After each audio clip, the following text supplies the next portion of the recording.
keep on watching still there.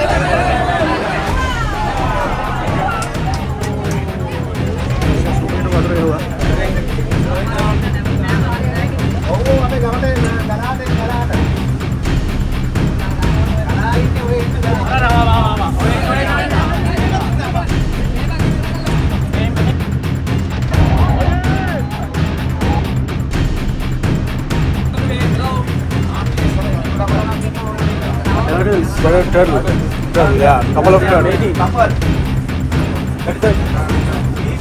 That is a bit. We saw something in here, like that's a bottle of dolphins, okay?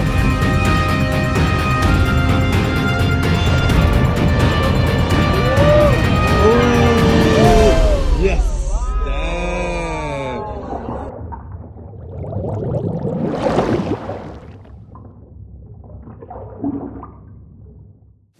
ProPlan is always advancing with game-changing formulas that promote mental sharpness and help extend lives. See what nutrition can do. Purina ProPlan.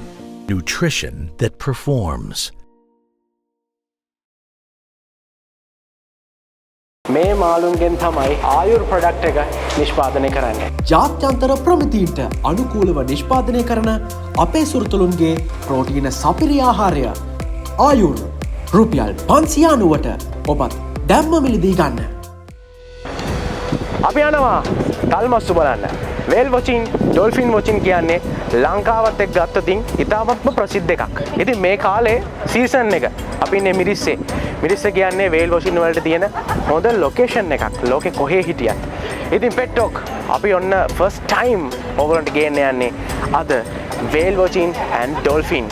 යමු ගිහිල්ලා බලමු මේ pet talk එකෙන් brand New experience එක මේක ලෝකේ හැමෝටම බලන්න තමයි මේක වෙන්නේ.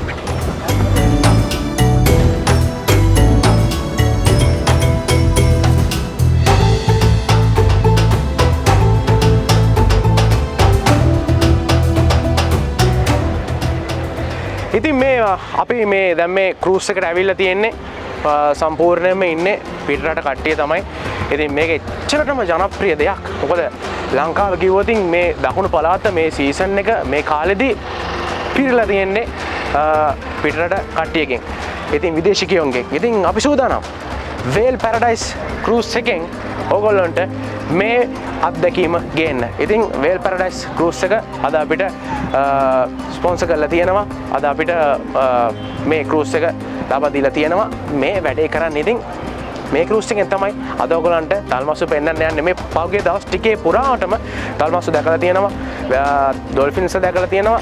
කිලර් වේල්ස්ලා කියන්නේ සාමාන්‍යයෙන් තාමත්ම භයානක මත්ස්‍යයෙක්. ඉතින් සමහර වෙලාවට අපිට දැක ගැනීම හැකියාවක් තියෙන හැබැයි ගොඩක් වෙලාවට ඒගොල්ලෝ එනවා නම් අනිත් මාළු එක්කෙනෙක්වත් එන්නේ නැහැ කියලා තමයි කියන්නේ. අපි බලමු අපිට අවස්ථාවක් තියෙනවා අද වේල්ස් බලා ගන්න පුළුවන් වෙයි.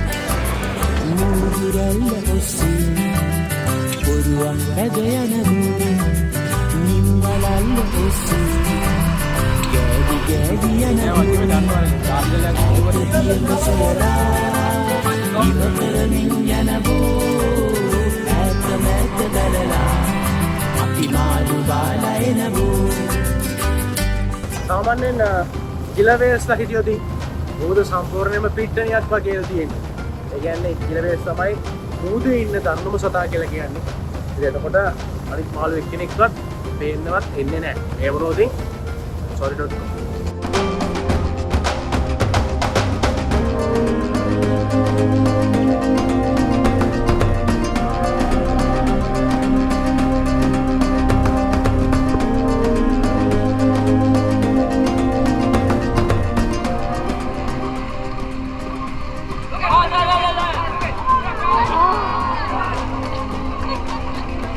අද අපි දැන් සයිටින්ස් වලට යන්නනේ හදන්නේ. කොරෙෂ් ඉන්නවා මාත් එක්ක වේල් පැරඩයිස් ක්‍රූස් එකේ.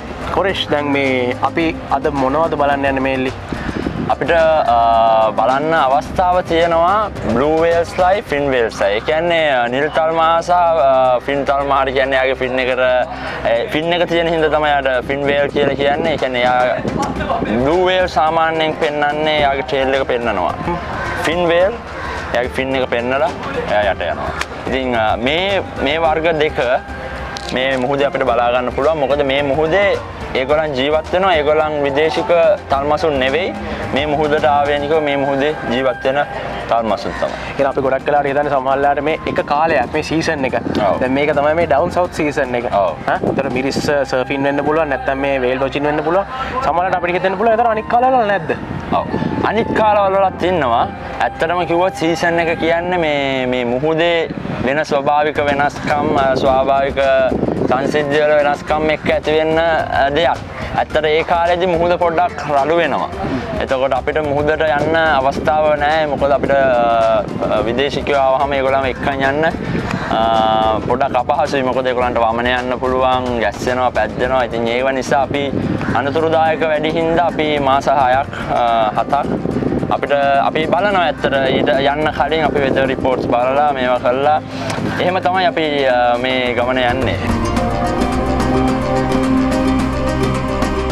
So before our trip, I want to give you some introduction about our trip.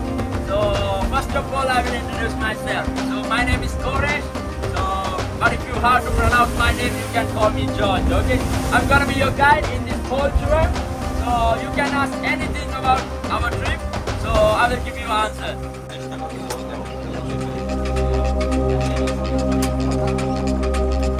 දැන් අපි සාමාන්‍ය වේල්ස් කියලා බලනකොට අපි දන්නවා වේල්ස් වර්ග කීපයක් ඉන්නවා. ඒතකොට ලංකාවේ අපිට බලා ගන්න පුළුවන් බ්ලූ වේල් එකක්. බ්ලූ වේලුයි ෆින් වේලුයි අපිට බලන්න පුළුවන්. ෆින් වේල් කියන්නේ ඒතකොට දෙවෙනියට ලොකුම සතා.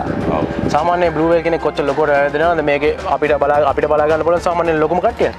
ඔව් මෙහි බ්ලූ වේල්ස් වර්ග දෙකක් ඉන්නවා ඇත්තට. මේන්ලි සාමාන්‍ය බ්ලූ වේලුයි පික්මි බ්ලූ වේල් කියලා ඉන්නවා.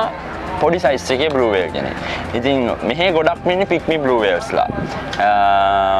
ඒගොල්ලන්ට ඇත්තටම මීටර් 30ක් 32ක් 34 වෙනකන් ඒගොල්ලන්ට වර්ධනය වෙන්න පුළුවන් මීටර්. yes right. ඊට වඩා අමතරව අපිට දලා ගන්න පුළුවන් මේ ටර්ටල්ස්ලා නේද? ඔව් ටර්ටල්ස්ලා. මොකද මේ පැත්තේ ගොඩක්ම අපිට බලා ගන්න පුළුවන් green turtles. ඒ කියන්නේ කොළ කැස්බෑව කියනවා අපි. green turtles ගොඩක් ඉන්නවා. ඇත්තට මේ කාලේ තමයි සත්තුන්ගේ mating period එක. mating period සංසර්ග කාලය. ඉතින් මේ කාලේදී අපිට බලා ගන්න පුළුවන් turtles කපල් විදියට මේට් වෙනවා. I think අපිට එහෙම බලා ගන්න පුළුවන් වුණා ඉතින් ඇත්තටම වාසනාවන්තයි. ඔව් අපි වාසනාවන්තයි එහෙමනා.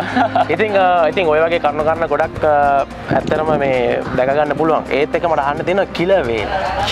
කිලර් වේල්ස්ලා ඉන්නවද ලංකාවේ මුහුදු සීමාවේ ඇතුළේ? මුහුදු සීමාවේ ඇතුළේ මෙහි ජීවත් වෙන්නේ නැහැ කිලර් වේල්ස්ලා. කිලර් වේල්ස්ලා විදේශික තල්මස්සු ඒගොල්ලන් සාමාන්‍යයෙන් සීතල පැතිවල ඒ පැත්තේ තමයි ඉන්නේ. හැබැයි මෙහෙට කිලර් වේල්ස් එනවා. එහේ සීත අධික කාලයේදී කිලර් වේල්ස් මෙහෙට සංක්‍රමණය වෙනවා.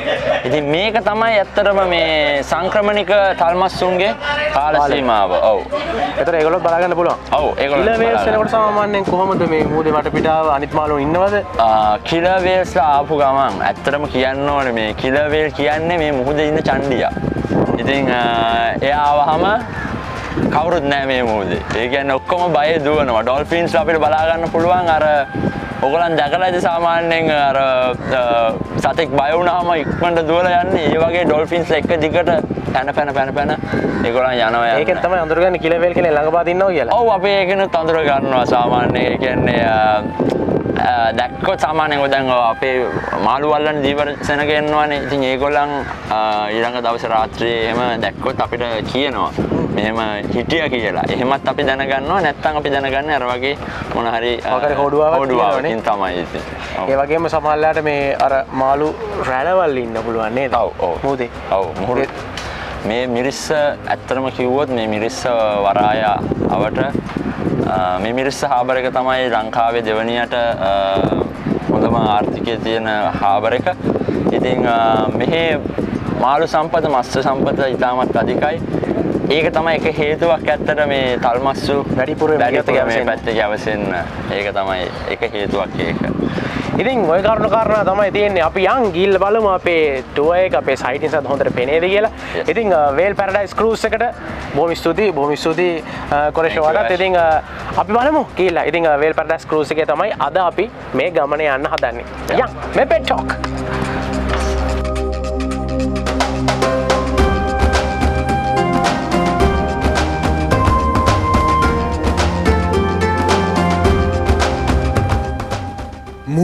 ගමන ඒ තරම් ලේසි එකක් නෙමෙයි. අපේ ටීම් එකේ අයට වගේම විදේශිකයන් කිහිප දෙනෙක්ටත් මේ ගමන ටිකක් අමාරු වුණා. ඒකට කියන්නේ සී සික්නස් එක කියලා.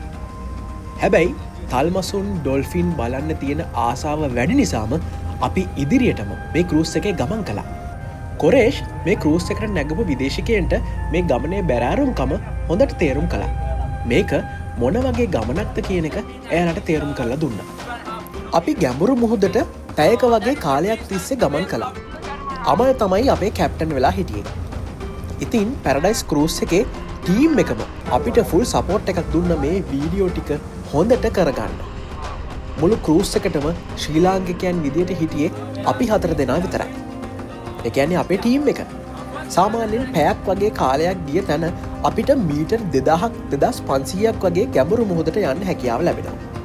ඒ ගැඹුරු මුහුදේ තමයි ගොඩක් වෙලාවට අපිට තල්මසුන් දැක බලා ගැනීමට හැකියාව ලැබෙන්නේ. ඒකට තල්මසුන් විතරක් මුහුදේ ඉඳලා බෑ. අපේ වාසනාවක් තියෙන්න ඕනේ. ඉතින් මේ දවසේ අපේ වාසනාව නම් හොඳටම තිබුණා. මුලින්ම අපිට බලාගන්න පුළුවන් වුණේ දුර්ලභ දර්ශනයක් වෙන කැස්බෑවුන් දෙදෙනෙක් එකට එකතු වී සිටින ආකාරය. ඇත්තටම ඒකෙදි වෙන්නේ ඔවුන් අභිජනන ක්‍රියාවලිය සඳහා ලිංගිකව එකතු වෙන එක. මේ කාලයේ තමයි කැස්බෑවුන්ගේ අභිජනන ක්‍රියාවලිය සිදු වෙනවා. හැබැයි මේ වගේ දර්ශනයක් නම් බලන්න ලැබෙන්නේ ඉතාම කලාතුරකින්.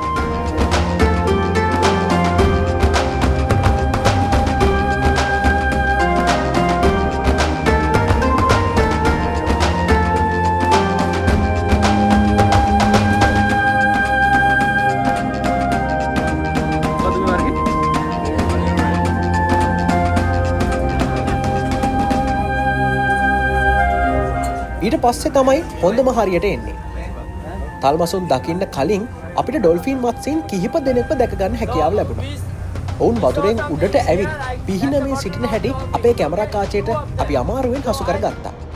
හැබැයි මේ හැම වීඩියෝවක්ම අපේ කැමරා වලින්ම ගත්ත ඒවා නොවුනට පැරඩයිස් කරූස් එකේ අයත් විදේශිකයනුත් ඔවුන්ගේ දුරකථන වලින් අපිට වීඩියෝ ගන්න උදව් කළා. ඇත්තරම මුහුද කියන්නේ එක එක වෙලාවන් වලදී වෙනස් වෙන තැනක්. ඒක සැඩ වෙනවා, ආපහු රැල්ල ගහන්නේ නැති තැනට පත් වෙනවා. ඇත්තරම හිතා ගන්න බෑ. මෙයාලා කතා කරන භාෂාව පොඩ්ඩක් වෙනස්. අපි තල්මසුන් කිව්වට, ඩොල්ෆින් කිව්වට මේ අය ලේසියට කියන්න විවිධ වචන පාවිච්චි කරනවා. හරි. කතාව ඇති. එහෙනම් බලන්නකෝ. තල්මස්සු. පොඩක් ඉන්න. මේකත් කියන්න ඕනේ. අපි කිලර් වේල්ස්ලා දැක්කේ නැති වුණත් කාර්ය මණ්ඩලයේ වීඩියෝ වලින් අපි දැක්ක කිලර් වේල්ස්ලා අපි ඔයාලට පෙන්නන්නම්. මොකද කිලර් වේල්ස්ලා දැක්කොතින් අනිත් මාළු එක්කෙනෙක්වත් දකින්න ලැබෙන්නේ නැහැ.